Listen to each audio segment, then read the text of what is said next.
साथियों, मैं जीवन प्रजापति स्वागत करता हूं आपका अपने स्टडी चैनल माँ भारती क्लास पर। देखिए दोस्तों, हमारा जो इतिहास में जो अभी हमने पिछला जो टॉपिक कवर किया था वो क्या था, अंध सातवाहन वंश। उसके बाद अभी काफी थोड़ा जरा समय लग गया बीच में, जिस कारण कुछ जो है इशू आ गए थे, जिस कारण के आपकी जो वीडियो अपलोड नहीं हो पाई थी। ठीक है, तो आज जो आपका टॉपिक चलेगा, अभी जो हमने पिछला टॉपिक कवर किया था वो कवर किया था आंध्र सातवाहन वंश। उसके बाद कुछ समय के लिए देखिए, कुछ ही दिन के लिए कुछ इशू आ चुके, कुछ जो है टेक्निकल इशू आ गया था, जिस कारण की आपकी जो है वीडियो अपलोड नहीं हो पाई थी।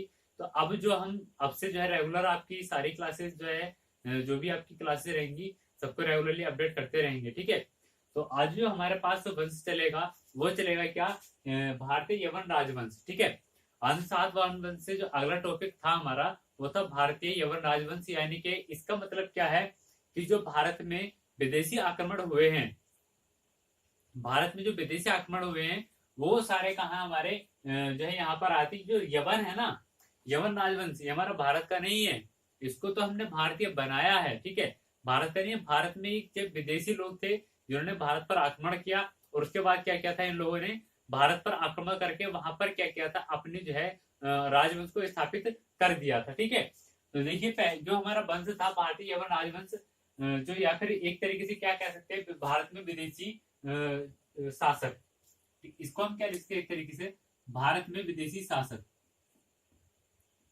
भारत में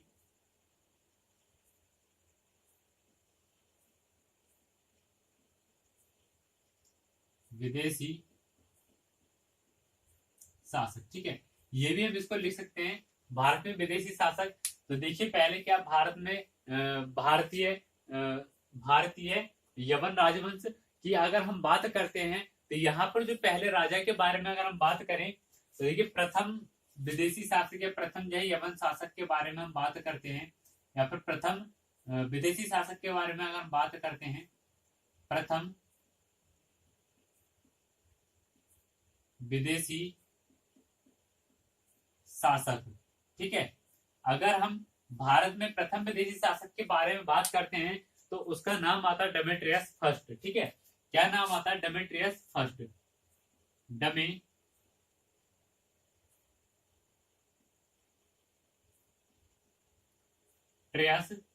फर्स्ट, या फिर इसी को क्या कह सकते हैं, डेमेट्रियस प्रथम। ठीक है, ये क्या था, पहला भारत में विदेशी शासक था, ऐसा विदेशी शासक जिसने कि भारत में अपनी सत्ता जमाई थी, या फिर भारत में शासन करने वाला पहला विदेशी शासक था ये। ठीक है, अब अगर इसके बारे में बात करें तो इसकी जो राजधानी थी, जो इसकी कैपिटल थी, जो कैपिटल थी इसकी वो थी साकल। क्या थी इसकी कैपिटल, साकल। ये जो एक स्थान था साकल स्थान, जो वर्तमान में पड़ता है, ये पड़ता है पंजाब के सियालकोट में। ठीक है, कहां पर पड़ता है ये, पंजाब के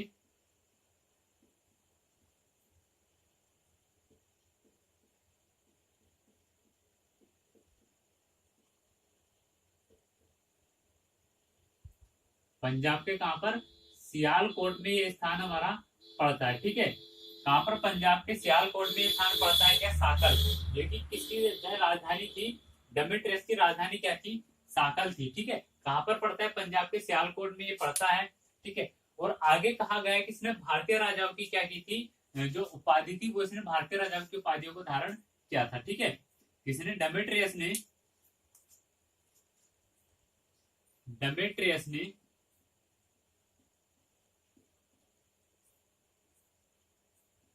भारतीय राजाओं की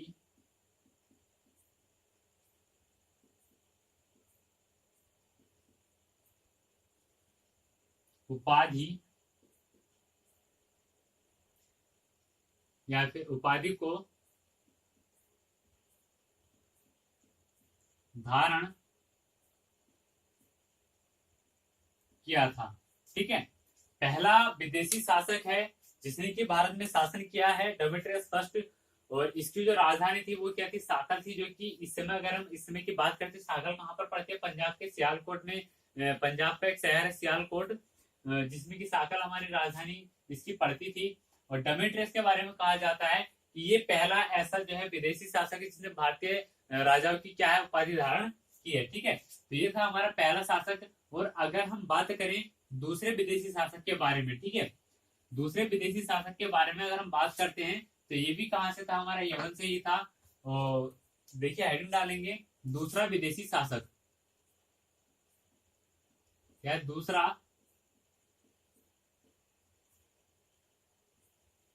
विदेशी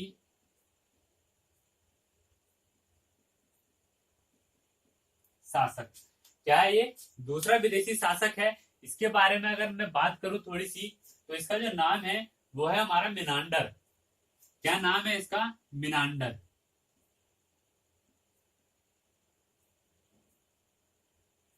ठीक है, क्या नाम है इसका? इसका नाम है, जो दूसरा विदेशी शासक था उसका नाम है मिनांडर। और इसका एक उपनाम भी है। क्या है इसका? एक उपनाम भी है, और जिसका उपनाम है वो है मिलिंद।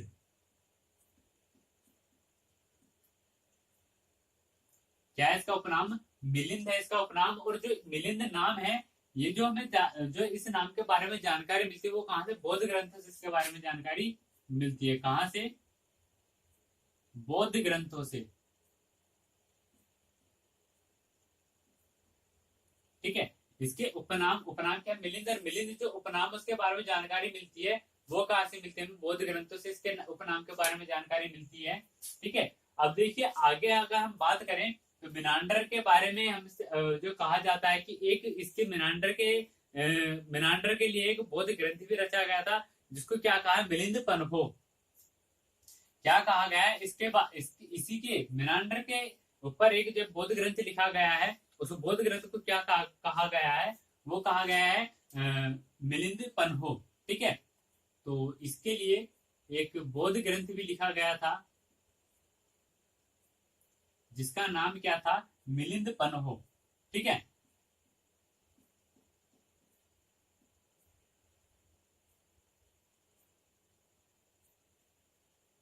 मिलिंद पन्हो। ये क्या है? बौद्ध ग्रंथ है। किसके लिए लिखा गया था ये? मिनांडर के लिए। मिनांडर के लिए क्या लिखा गया था? हमारा बौद्ध ग्रंथ लिखा गया था। अब देखिए आगे कुछ इसके बारे में बातें हैं, मिनांडर के बारे में। ठीक है, कुछ हमारे पॉइंट आते हैं किसके? मिनांडर के बारे में। इसने जो है क्या किया है, तो पहला विदेशी शासक था ये जिसने कि भारत में सोने के सिक्के चलवाए थे। ठीक है, तो पहला भारत में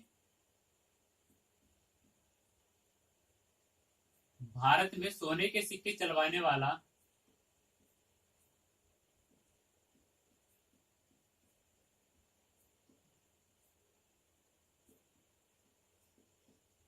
क्या? भारत में सोने के सिक्के चलवाने वाला प्रथम विदेशी शासक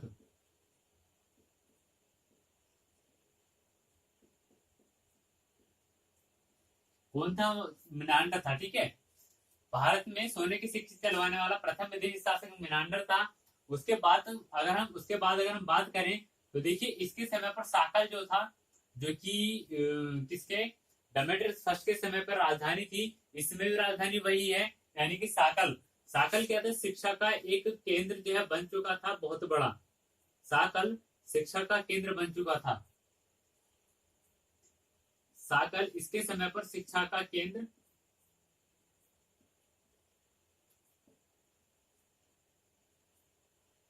बन चुका था। ठीक है, किसके समय पर? मिनांडर के समय पर। और अगर हम अगली बात करें तो अगली बात में देखिए क्या है कि इसके जो सिक्के थे, जो मिनांडर के सिक्के थे, उस पर बौद्ध धर्म का जो है चक्र जो है उत्कीर्ण किया गया था। ठीक है, तो इसके सिक्कों पर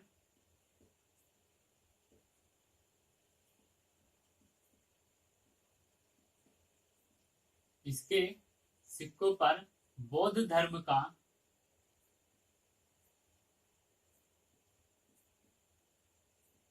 चक्र उत्कीर्ण किया गया था।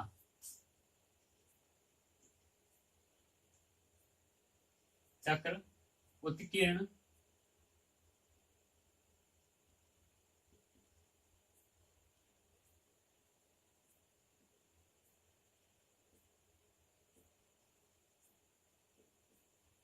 किया गया था। ठीक है, और अब जो लास्ट बात है कि यवनों का जो भारत में अंतिम शासक था वो कौन था। तो देखिए, जो पॉपुलर शासक रहे थे वो दो ही रहे थे। पहला था हमारा डेमेट्रियस फर्स्ट, और दूसरा क्या था, मिनांडर। और अगर यहाँ पर बात करें कि यवनों का भारत में अंतिम शासक कौन था, तो यवनों का जो भारत में अंतिम शासक था, यवनों का भारत में अंतिम शासक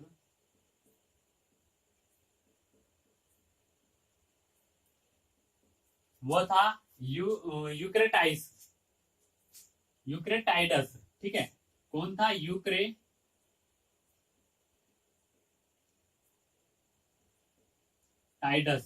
यूक्रेटाइडस क्या था, भारत यवनों का जो है यवनों का भारत में अंतिम शासक कौन था, यूक्रेटाइडस। एक बार और लिख दे रहा हूं यहाँ पर नाम, देखिए, यूक्रेटाइडस।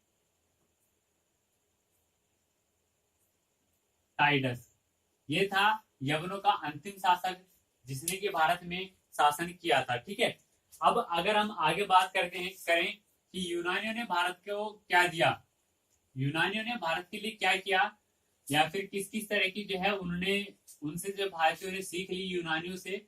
विदेशी लोग थे तो कुछ तो सीख दे करके गए होंगे और कुछ यहाँ से जो है लेकर के भी गए होंगे। ठीक है, तो हेडिंग डालेंगे कि यूनानियों की भारत को देन। ठीक है, हेडिंग क्या डालेंगे, यूनानियों की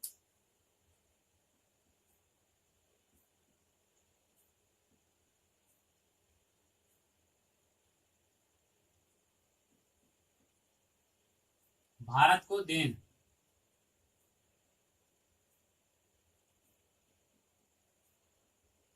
देखिए, यहां पर हम पहला पॉइंट लिखते हैं, क्या है, यूनानी ने भारत को किस किस चीज से अवगत कराया है, फिर उन्होंने भारत को क्या चीज दी है। तो पहला पॉइंट आता है राजत्व का देवीय स्थान। क्या आता है पहला पॉइंट, राजत्व का देवीय स्थान।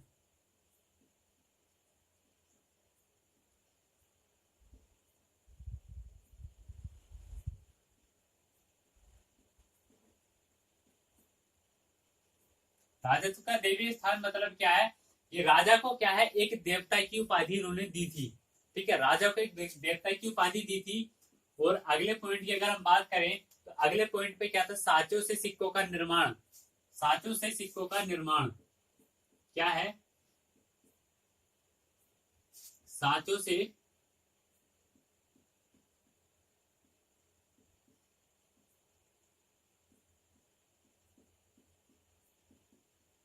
सिक्कों का निर्माण भी इन्होंने इन्होंने ही बताया, यूनानी ने भारतीयों को। और अगला क्या, भारत में ज्योतिष कला का विकास भी क्या क्या है, उन्होंने ही किया है। ठीक है, भारत में ज्योतिष कला का विकास।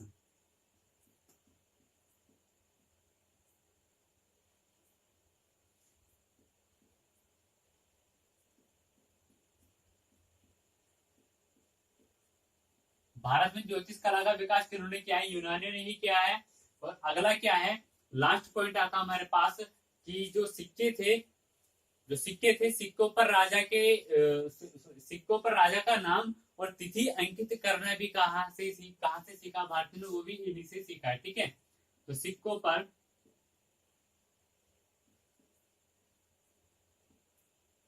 पर राजा का नाम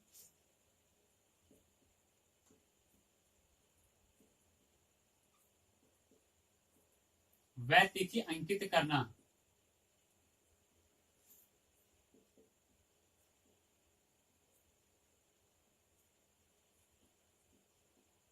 ठीक है, तो देखिए, ये सारी की 4 पॉइंट हमारे जो कि यूनानी ने भारतीयों को दिए थे। ठीक है, तो यहीं पर क्या समाप्त होता है हमारा, जो यवन के जो राजा थे, या फिर यवन जो शासन था, वो हमारा यहीं पर समाप्त होता है। अब देखिए, बात करते हैं हम अपना अगले जो है राजवंश के बारे में, जो कि वो भी विदेशी था। ठीक है, क्योंकि यहाँ पर हम क्या पढ़ रहे हैं, भारत में विदेशी राजवंश। तो ये था, ये अभी तक जो हम पढ़ लेते, ये पढ़े थे यवन राजवंश के बारे में। अब पढ़ेंगे हम शक राजवंश के बारे में। ठीक है, शक वंश के बारे में। शक वंश भी हमारा विदेशी ही था।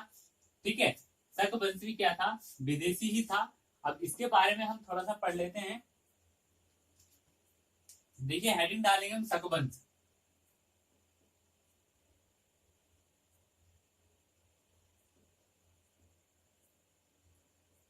हेडिंग क्या डालेंगे हम? शकवंश। देखिए शकवंश भी एक विदेशी वंश है, विदेशी राजवंश है शकवंश भी, क्योंकि अभी जो हम पढ़ रहे हैं वो विदेशी राजवंशों के बारे में ही पढ़ रहे हैं। तो जो शकवंश की जो मतलब जो इसका स्थान था या फिर निवास स्थान कहाँ था शकवासियों का, ठीक है, तो इनके निवास स्थान के बारे में कहा जाता है।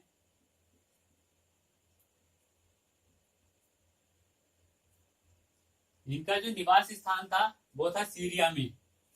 कहाँ बताया जाता है? सीरिया में, जो कि पड़ता है हमारा मध्य एशिया में। कहाँ पड़ता है सीरिया?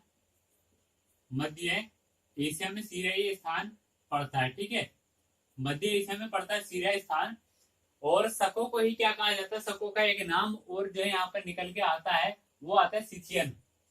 सको को ही क्या कहा जाता है?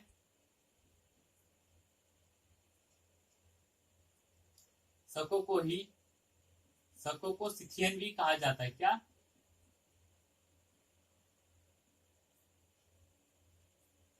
सिथियन भी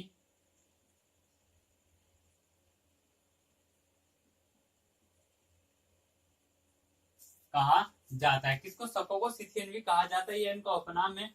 अब अगर हम बात करें कि भाई भारत में जो सको की जो शाखाएं थी वो कितनी थी, तो भारत में 5 शाखाएं सको की थी उस समय पर, ठीक है। तो हेडिंग डालेंगे भारत में सको की 5 शाखाएं थी, ठीक है। भारत में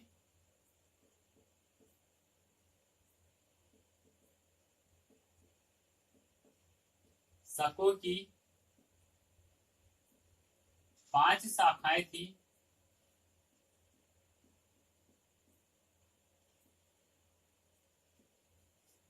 पहली शाखा के बारे में अगर हम बात करें तो पहली शाखा आती है हमारे अफगानिस्तान।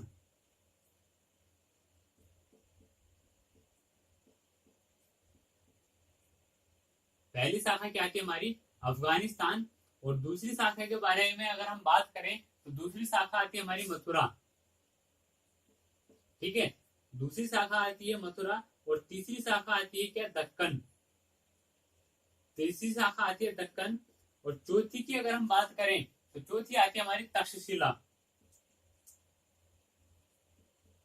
चौथी क्या आती है हमारी? तक्षशिला। और अगर हम बात करें पांचवी शाखा की तो पांचवी शाखा आती है हमारी पश्चिमी भारत में। कहाँ आती है? पश्चिमी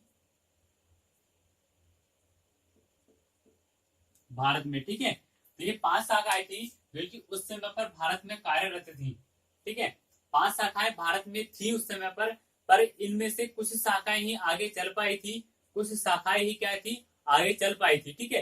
इनके भी कुछ उपनाम है जो आगे चल पाई थी।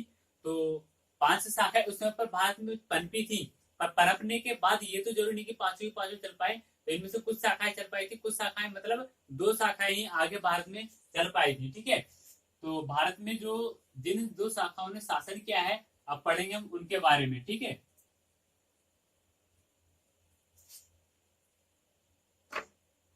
तो देखिए आगे हेडिंग डालेंगे भारत में शकों की 2 शाखाओं ने क्या किया था? शासन किया था।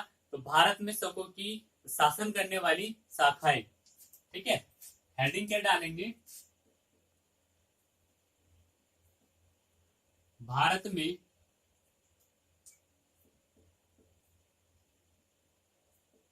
शकों की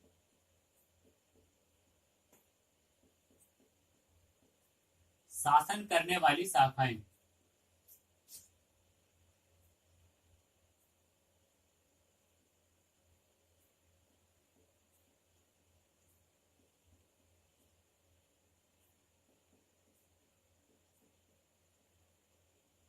शासन करने वाली शाखाएं बात करते हैं तो कितनी? 2 शाखाएं हैं हमारी। पहली शाखा आती है हमारी क्षहरात वंशी शक। पहली शाखा क्या आती है हमारे पास? क्षहरात वंशी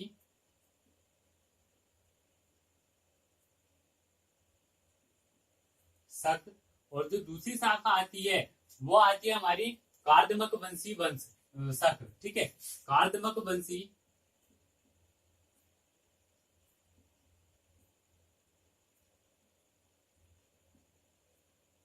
कार्दमक वंशी शक हमारी दूसरी शाखा है। पहली क्या हमारी क्षयरात वंशी शक, दूसरी क्या आती है हमारी कार्दमक वंशी शक। ठीक है, तो अब हम पढ़ेंगे जो हमारी पहली जो शाखा है वो क्या हमारी क्षयरात वंशी शक। ठीक है, क्षयरात वंशी शक के बारे में पढ़ते हैं क्या क्या है। तो जो इसके संस्थापक थे, जो क्षयरात वंशी शक के संस्थापक थे, उनका नाम था मोगा या माउस। कौन थे? मोगा भी इनको कहा जाता है और माउस भी इनको कहा जाता है। ठीक है, तो जो क्षयरात वंशी शक के संस्थापक थे वो कौन थे? मोगा या माउस उनको कहा जाता है। और इसकी जो कैपिटल थी यानी कि जो राजधानी थी वो क्या थी? तक्षशिला थी। तक्षशिला इसकी राजधानी थी। यानी कि जो मैंने भी आपको 5 शाखाएं बताई थी, भारत में शकों की 5 शाखाएं थी, उन 5 शाखाओं में 2 शाखाएं आगे चल पाई थी। उन 2 शाखाओं में से एक शाखा कौन सी थी? उन 5 शाखाओं में से एक शाखा कौन सी थी? जो कि तक्षशिला थी। ठीक है, और कहा जाता है, देखिए ज्यादा तो इसके बारे में जानकारी नहीं है, पर जितनी भी अब देखिए हमने जो पिछला अपना अभी जो टॉपिक पढ़ा था, पिछली क्लास में जो पढ़ा था, उसका लिंक मैं आपको वीडियो के डिस्क्रिप्शन बॉक्स में दे दूंगा। आप अगर नए हो तो जाकर के देख लीजिएगा पिछली क्लास को भी। डिस्क्रिप्शन बॉक्स में जाकर के लिंक मैं आपको प्रोवाइड करवा दूंगा पिछली क्लास का, वहां देख लीजिएगा। आंध्र सातवाहन वंश में मैंने आपको पढ़ाया था। वहां पर क्या पढ़ाया था कि जो गौतमी पुत्र सातकर्णी थे, उन्होंने एक राजा को हराया था। उस राजा का नाम था नहपान।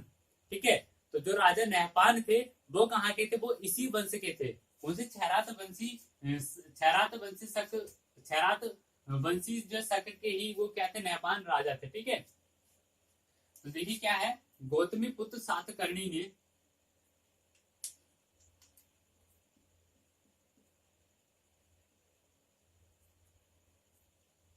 गौतमी पुत्र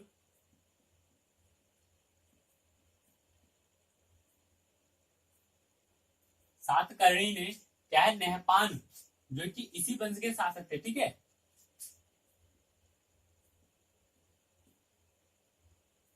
नहपान को पराजित किया था।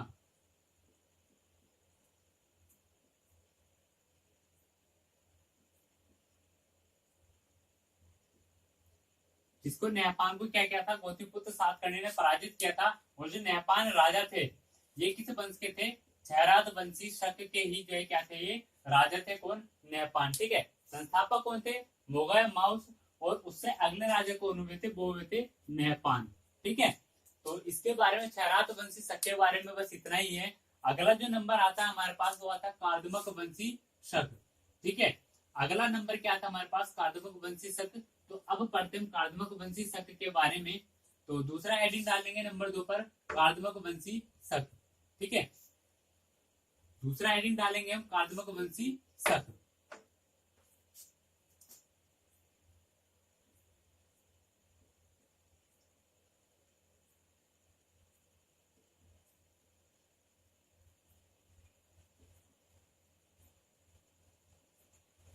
ठीक है, दूसरा हेडिंग क्या है? कार्दमक वंशी शक है। इसके जो संस्थापक थे, इसके जो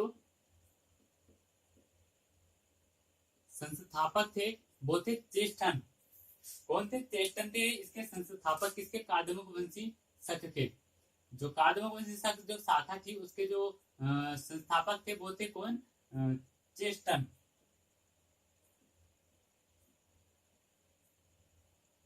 कौन थे? चेष्टन थे। ठीक है, अब देखिए इनके जो चेष्टन के एक पुत्र था, चेष्टन के पुत्र का नाम था जय दामन। क्या नाम था चेष्टन के पुत्र का? जय दामन। ठीक है, और इसका भी एक पुत्र था जय दामन का। जय दामन का भी एक पुत्र था जिसका नाम क्या था? रुद्र दामन।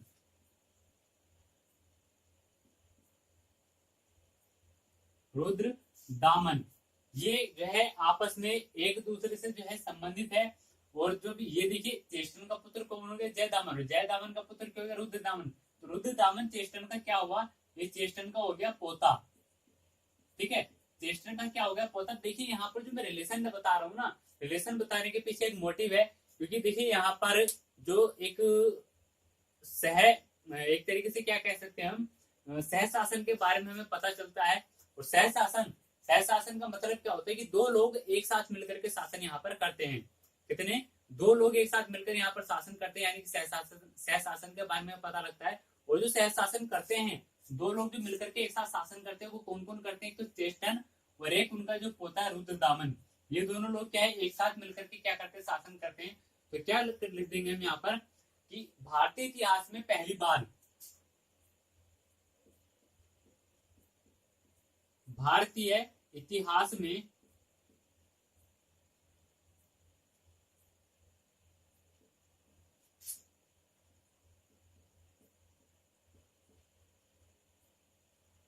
सहशासन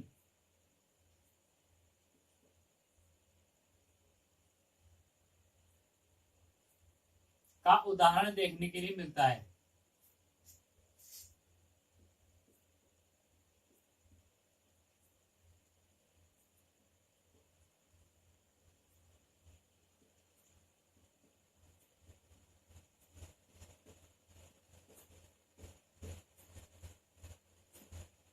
क्या है? भारतीय इतिहास में पहली बार सहशासन, सहशासन का मतलब क्या है?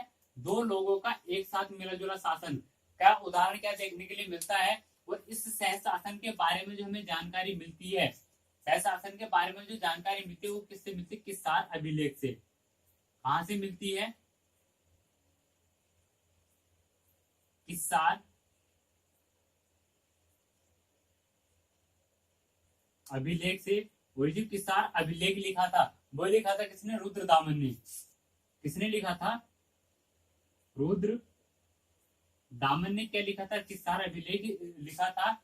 और इससे जो है क्या मिलती है? सहशासन के बारे में जानकारी मिलती है। ठीक है, तो देखिए ये था हमारा सहशासन के बारे में, जो मैंने अभी आपको यहाँ पर जो संबंध बताया इतना लंबा छोड़ा, वो सारा कुछ बताने का मोटिव क्या था? यही था कि यहाँ पर पहली बार देखिए सहशासन, हम इससे पहले भी हमारे क्या है, एक तरीके से सहशासन कह सकते हैं, पर अभी इससे पहले क्या आंत हमने पढ़ा था, उसमें क्या था?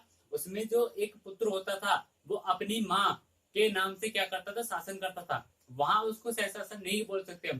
क्यों? क्योंकि वहां पर क्या था? एक पुत्र अपनी माता के नाम से शासन करता था। ठीक है, पर यहाँ पर क्या है? दादा और पोता, यानी कि चेस्टन और रुद्रदामन, दोनों ने मिलकर क्या किया? एक साथ शासन किया है। तो इसको हम क्या कह सकते हैं? सहशासन कह सकते हैं। पर वहां पर सहशासन नहीं कह सकते। क्यों? क्योंकि वहां पर क्या है? उन दोनों लोगों ने क्या है? उन दोनों लोगों ने शासन नहीं किया। वहां पर शासन क्या है? बेटे ने, पर किसके नाम से? माँ के नाम से। ठीक है, तो देखिए ये था हमारा कार्दमक वंशी शक जो है, राजा कार्दमक वंशी शक जो शाखा थी उसके बारे में। अब देखिए यहाँ पर हम पढ़ेंगे थोड़ा सा रुद्रदामन के बारे में। जो राजा हुए कौन? रुद्रदामन। हेडिंग डाल देंगे रुद्रदामन।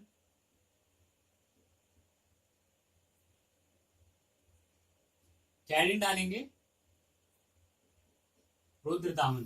ठीक है, तो देखिए रुद्रदामन के बारे में जो हमें जानकारी मिलती है, वो किससे मिलती है? गिरनार अभिलेख है, जूनागढ़ अभिलेख से हमें क्या है? रुद्रदामन के बारे में जानकारी मिलती है। कहां से मिलती है? गिरनार अभिलेख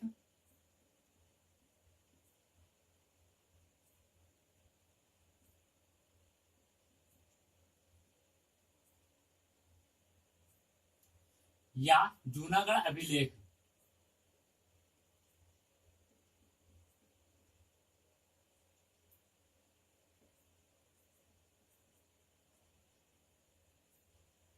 ठीक है, गिरनार अभिलेख या फिर जूनागढ़ अभिलेख, ये दोनों अभिलेख हैं कहाँ के? वर्तमान में अगर हम बात करें तो ये पढ़ते हैं हमारे गुजरात में। ठीक है, वर्तमान में कहां पर पढ़ते हैं? हमारे गुजरात में पढ़ते हैं। क्या गिरनार अभिलेख या फिर जूनागढ़ अभिलेख, इनसे क्या है? इसके बारे में जानकारी मिलती है। और देखिए पहली बार हमें देखने के लिए मिलता है कि कोई ऐसा अभिलेख था जो कि विशुद्ध भारतीय संस्कृत भाषा में क्या लिखा गया था। ठीक है, जो कि विशुद्ध भारतीय संस्कृत भाषा में लिखा गया था। पहला कोई ऐसा अभिलेख है। ठीक है, तो यह अभिलेख प्रथम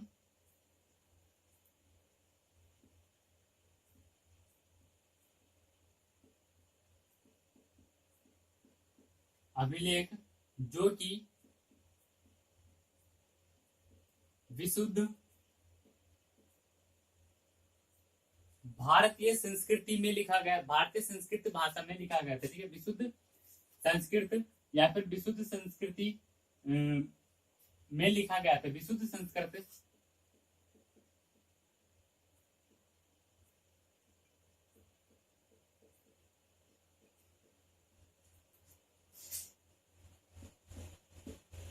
क्या प्रथम अभिलेख जो कि विशुद्ध संस्कृत है, यानी कि संस्कृत भाषा से में ही लिखा गया था, पर वो बिल्कुल शुद्ध भाषा नहीं बोल सकते हैं। और पहला ऐसा अभिलेख देखिए एग्जाम में आ सकता है, बहुत ही अच्छा क्वेश्चन बनता है बनेगा यहाँ से कि ऐसा कौन सा अभिलेख है जो कि विशुद्ध भारतीय संस्कृति से लिखा गया था। तो कौन सा अभिलेख है, हमारा गिरनार अभिलेख या फिर जूनागढ़ अभिलेख। ठीक है, और किसके समय पर लिखा गया था, ये रुद्रदामन के समय पर लिखा गया था। रुद्रदामन कौन से वंश का शासक है, ये हमारा शक वंश का शासक। ठीक है, देखिए एक और बात जानने के लिए मिलती है, कहां से, यहाँ से ही क्या जानने के लिए मिलती है कि जो चंद्रगुप्त मौर्य थे उन्होंने एक झील का जो है निर्माण करवाया था, सुदर्शन झील का। किसने, चंद्रगुप्त मौर्य ने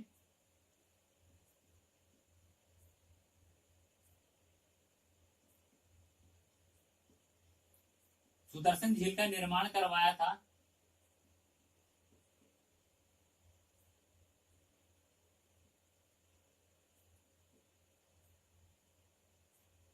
किसका, सुदर्शन झील का क्या करवाया था, निर्माण करवाया था। ठीक है,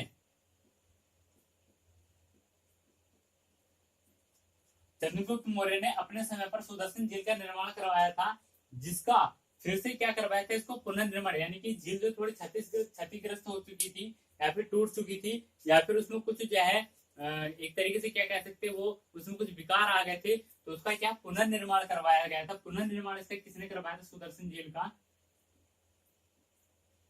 पुनर्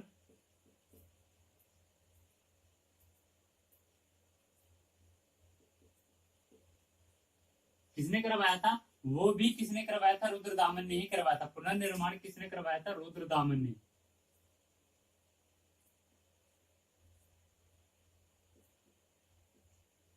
ठीक है, रुद्रदामन ने करवाया था। ये झील जो थी कहां पर थी, ये थी गुजरात में। कहा थी, गुजरात में ये झील थी, सुदर्शन झील।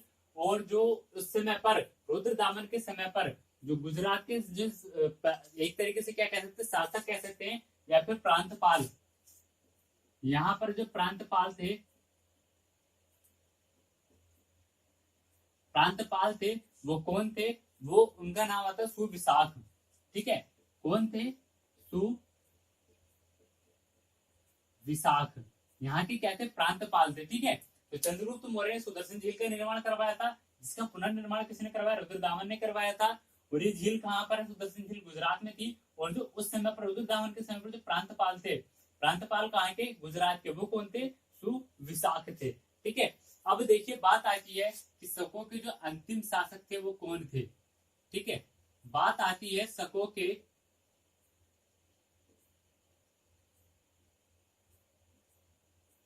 अंतिम शासक कौन थे। तो शकों के जो अंतिम शासक थे वो थे रुद्र सिंह थर्ड। कौन थे, रुद्र सिंह थर्ड,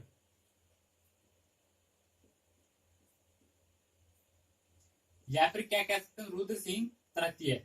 ये क्या थे, हमारे शकों के अंतिम शासक थे। तो देखिए आज हमने क्या क्या पढ़ा है, आज हमने पढ़ा है यवन राजवंश, यवन राजवंश और शक राजवंश, जो कि दोनों ही राजवंश क्या थे, हमारे विदेशी राजवंश थे। ठीक है, तो अगर आपको हमारी आज की क्लास अच्छी लगी हो तो लाइक कीजिएगा, शेयर कर दीजिएगा। और अगर आप पहली बार हमारे चैनल पर विजिट कर रहे हैं तो देखिए चैनल को सब्सक्राइब करना बिल्कुल भी ना भूले, और बेल आइकन को बटन को भी दबा दीजिए, जिससे कि हमारी कोई भी नई अपडेट आपके पास आए तो आप उसको सबसे पहले देख पाए। ठीक है, तो आज की क्लास में यही समाप्त करते हैं, मिलते हैं अपने अगली क्लास में एक नए टॉपिक के साथ। तब तक के लिए जय हिंद।